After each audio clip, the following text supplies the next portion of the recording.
Shalom uvracha from Yerushalayim, Ir HaKodesh. This evening, with the help of God, we continue our joint study of the ethics of the fathers, Pirkei Avot. We are studying chapter 2, Mishnah 8, and this is part 3 of that study of that particular Mishnah. We are studying the teachings of the great Rabbi Hillel, and Hillel is teaching that often the increase of certain types of activities, which we may delude ourselves into thinking will bring us added levels of blessing, may often bring us the opposite of those desired levels of blessing. And last week, 2 weeks ago, we have studied examples of this. We'll continue to study Hillel's teachings. It may take us several weeks or maybe even several months to get through Mishnah 8, but we hope to be able to do so. Tonight, we read the very fascinating, striking words of Hillel, where he says, Marbe nashim, marbe kishafim. It rhymes, by the way. Marbe nashim, marbe kishafim. Even if you don't know what it means, it's poetic. Increasing the number of one's wives will often increase the use of sorcery, use of magic. Two topics which seemingly don't have anything to do with each other. But we have been learning in this Mishnah that Hillel chooses several examples of pursuits and behaviors which in some people's minds will increase their feelings of joy and pleasure, but often bring them the very opposite.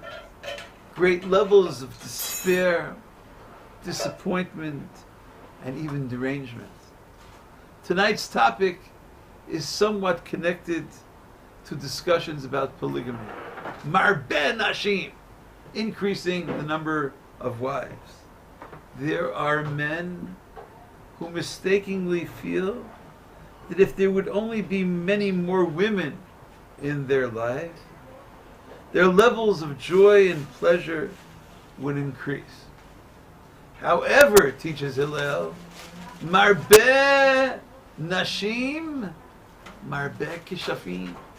The very opposite is often true.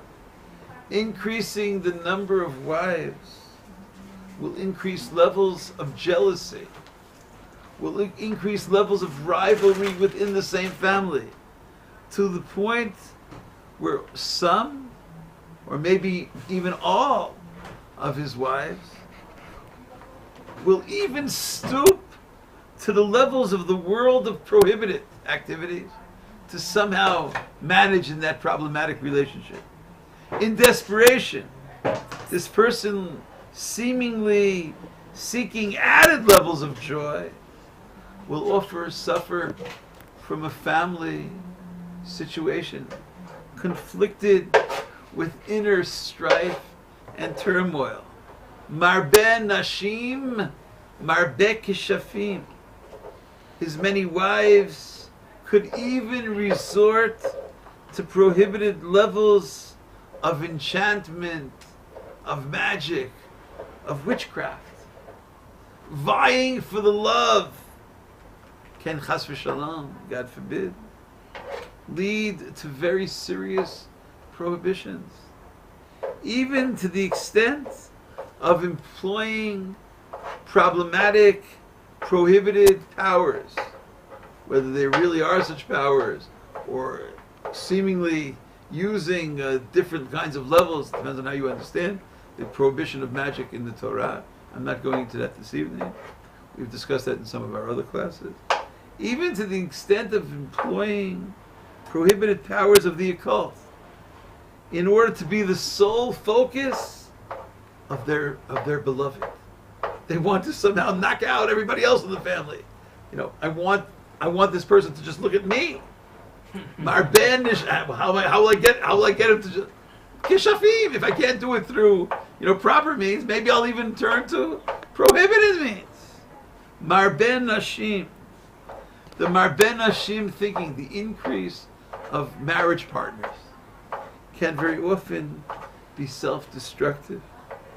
What indeed is the Torah view on polygamy?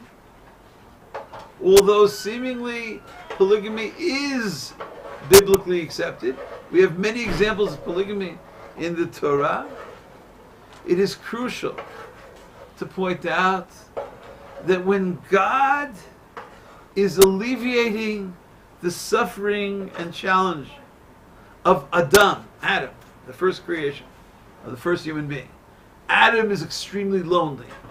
Vayomer Hashem Elokim lo tov heyota Adam livado. It is not good for Adam. It is not good for a human being to be alone. E'eseh lo ezer kinegdo. God is designing a helping situation, a helpmeet, a person that will somehow be there for Adam. But notice, God does not create many women for Adam. God does not create many wives for Adam. If that would be the added levels of blessing, so there should be many, many women. Only one woman. Only one Eve. Only one Chava. If indeed the Marbeh Nashim, if increase of wives would be the blessing, so God should have created many wives for Adam. But that's not true. If this is indeed the perfected existence in the Garden of Delight, Gan Eden, the highest level of pleasure, God wanted to bring Adam to the highest level of pleasure. All types of pleasures were available to Adam in Gan Eden. All types of fruits, all types of trees. One wife, one woman. And perhaps this is there to teach you that truly is the proper level. One man and one woman. One husband and one wife.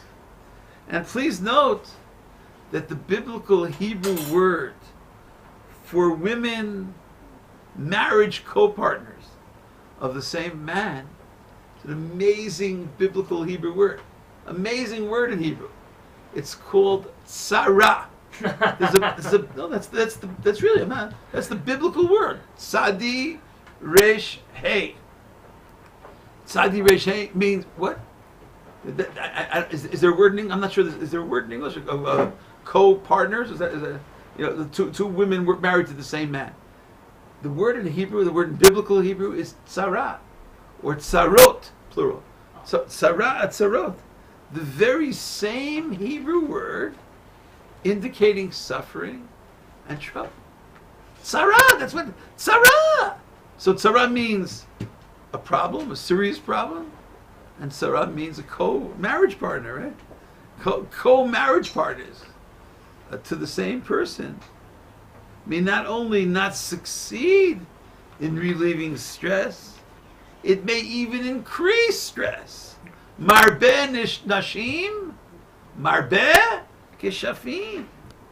And if one carefully studies almost each and every example of polygamy in Tanakh, in the Bible, in all of the revealed examples, where we are given, there are many examples we don't know much about these women. List that just, this person married woman A.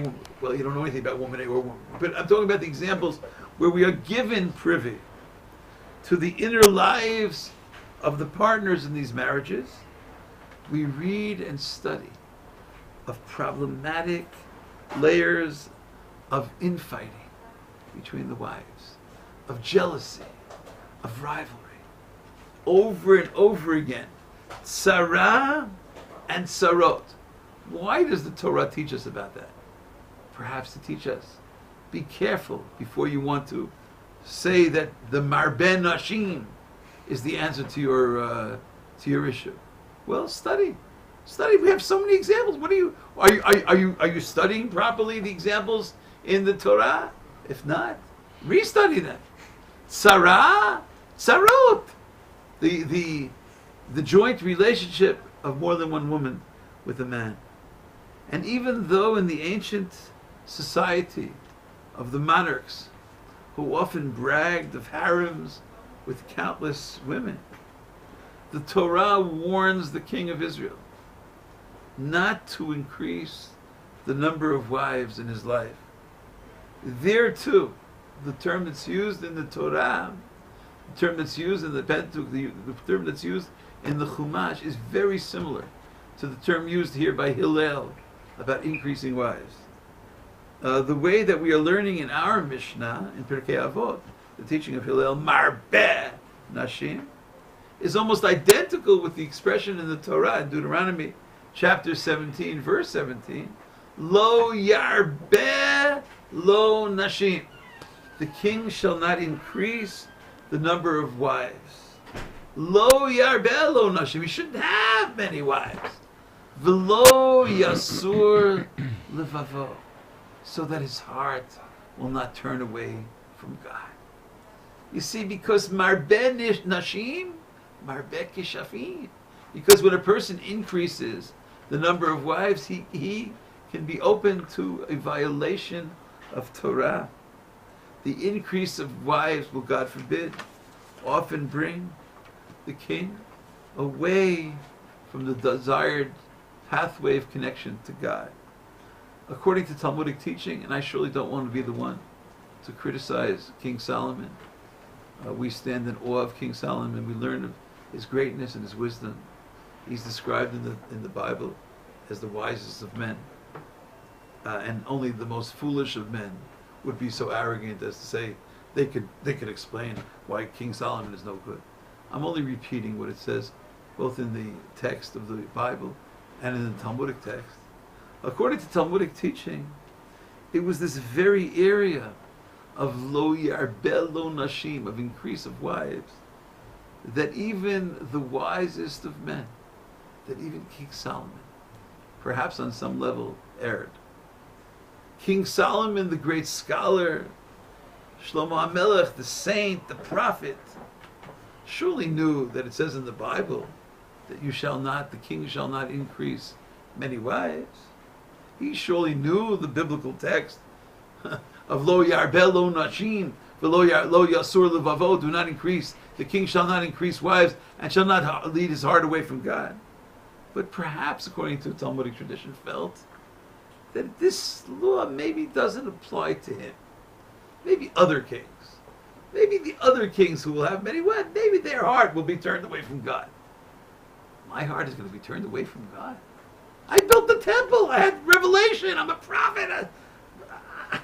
The increase of women in the king's life will lead the king astray. Well, maybe it will lead other kings astray, argued Shlomo. Not me. Ani arbeh v'lo asur. I will have many wives. Read the number. It's an astounding number in the book of Kings, on different levels. Regular wives, concubines, adding up to the number 1,000. Ani arbeh v'lo asur. That won't happen to me, argued King Solomon.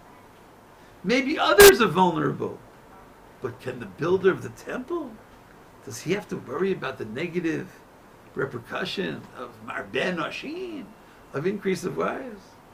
Ani arbeh v'lo asur. But read it on your own. I don't want to read the text. They're too sad for me to read. Read and study Kings 1.